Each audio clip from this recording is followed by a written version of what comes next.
Amina. Bwana Yesu asifiwe. Ni mchana mwema kabisa ambao ni siku njema ambayo Bwana ametukutanisha pamoja tena, nikisema ni asante. Kwa majina yangu naitwa Alfred Katana. Nimekuja tu mbeleni tujifunze kitu kimoja ambacho kimefanya jina la Yesu linatukanwa. Wapendwa, nikianzia mbali kidogo, kuna baadhi ya maswali huulizwa na washirika ama na watu wanaotaka kujua hasa wokovu zaidi, jinsi vile wa wokovu wanavyotakiwa kuishi ama jinsi ya tofauti wa maisha yao. Huuliza watu, lakini kuna mambo fulani ambayo wanakosa kuyaelewa, ndio maana wanauliza. Nikinukuu kidogo ni hivi, mtu huulizwa, ni kwa nini mimi nimeokoka na bado ninapitia shida? Kwa nini nimeokoka na bado mara nyumba nimefungiwa, mara nakosa chakula, mara napatwa na magonjwa, mara napatwa na shida sijui huku na huku, mara milima na mabonde unapanda nini. Unakuta mara nyingine unafanya kujisukuma tu, lakini hakuna kitu ambacho mara nyingi sana ni kuugua. Na mambo kama haya watu wengi huishia kusema kwamba ni habari za madhabahu, sijui ni uvunje madhabahu.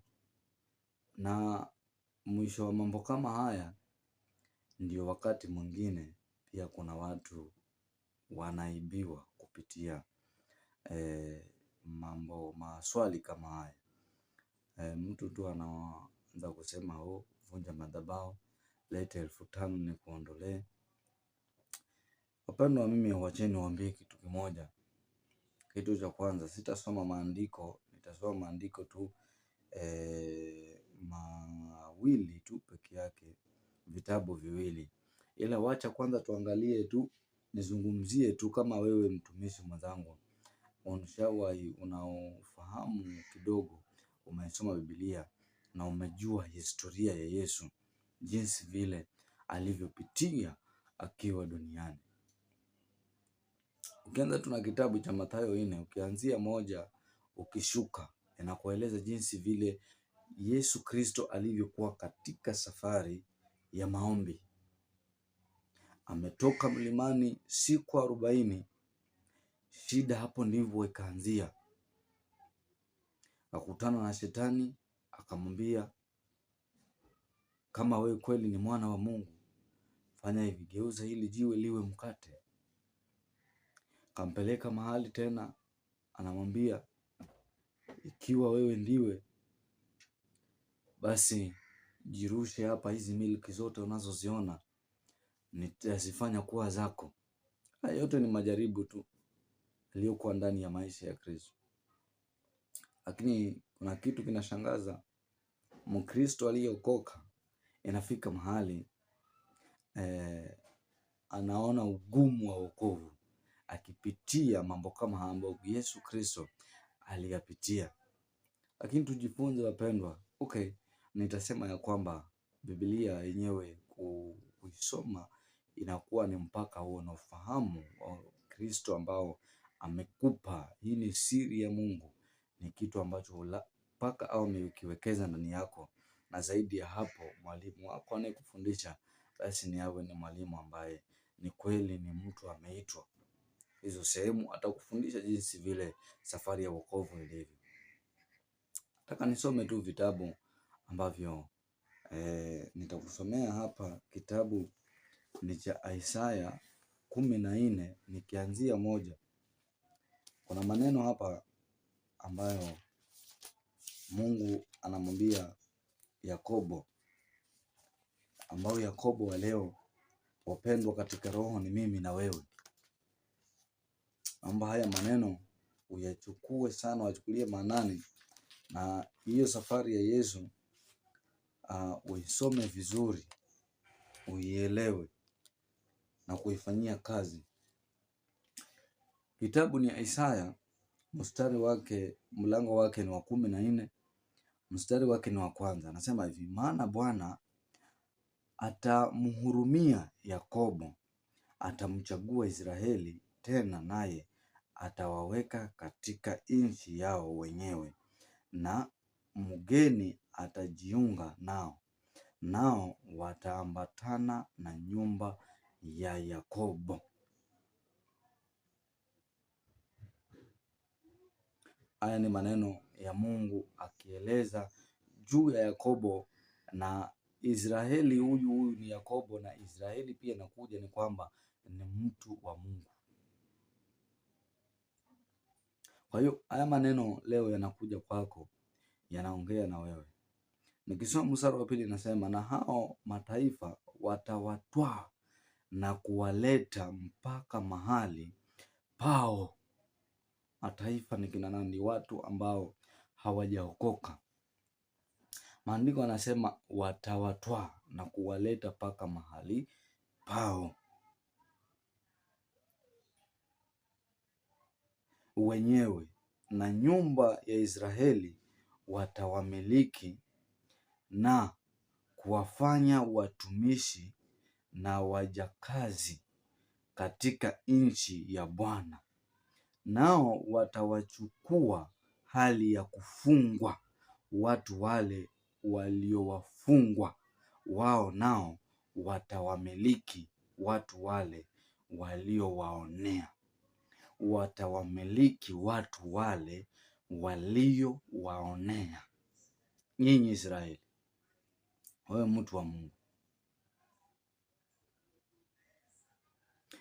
mataifa watawamiliki vipi?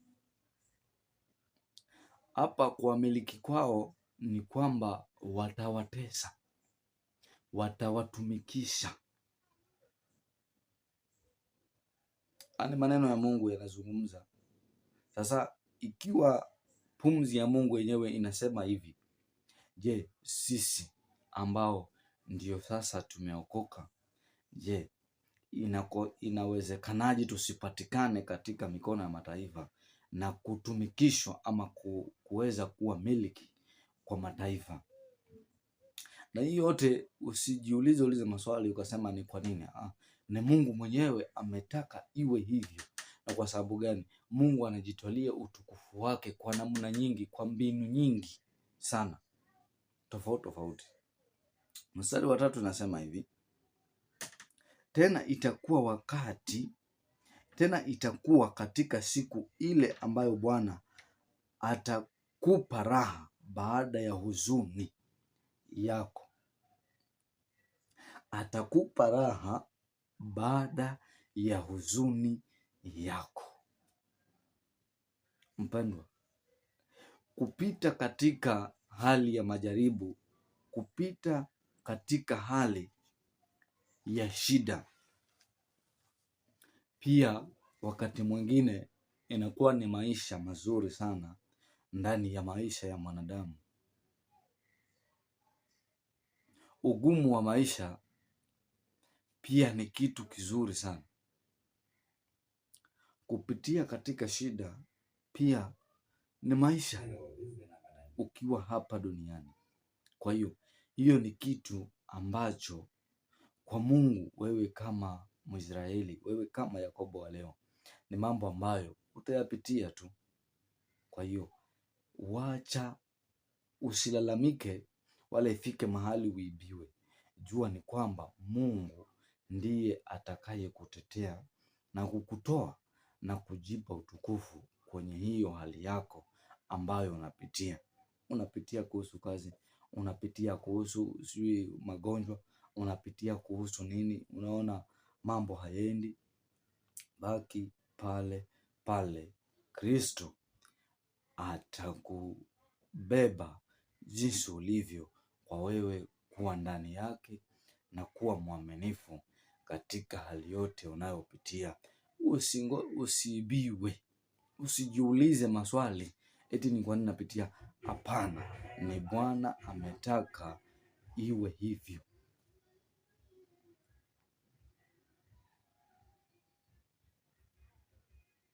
Tena itakuwa katika siku ile ambayo Bwana atakupa raha baada ya huzuni yako, na baada ya tabu yako, na baada ya utumishi ule mgumu uliotumikishwa, na baada ya utumishi ule mgumu uliotumikishwa, hapo ndipo utapata furaha yako na amani yako, na hapo ndipo utamwona Kristo akiwa upande wako. Kwa huo ugumu unaopitia, si kwamba Kristo haoni, si kwamba ni maisha ambayo yako kinyume na Kristo. Hapana, wewe ukitaka yawe kinyume, ni wewe ubadilike, ni wewe umwache, ni wewe uanze kupeana pesa ukitaka nguvu zake kuzinunua na kujitoa katika hali ya ugumu. Hapo sasa ndio utasema hakuna Mungu, kwa sababu atakuangalia, atakuacha tu ng'ang'ane, lakini siku utakaposema kwamba imetosha, na Kristo atakuwa upande wako, na utaona utukufu wake mbele ya watu wote. Nasoma kitabu cha mwisho, Waebrania 12 mstari wa 11. Sitasoma vitabu vingi sana, hicho ndicho kitu ambacho nilikuwa nataka tufundishane tu, na Mungu atatubariki sote. 12 mstari wake ni wa 11. Unasema hivi: kila adhabu wakati wake haionekani kuwa kitu cha furaha, bali cha huzuni, lakini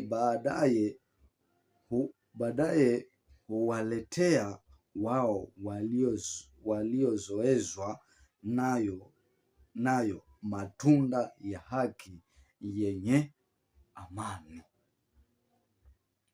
Si unapitia shida? Si unapitia hali ngumu? Si unaona wokovu wako unang'ang'ana nao?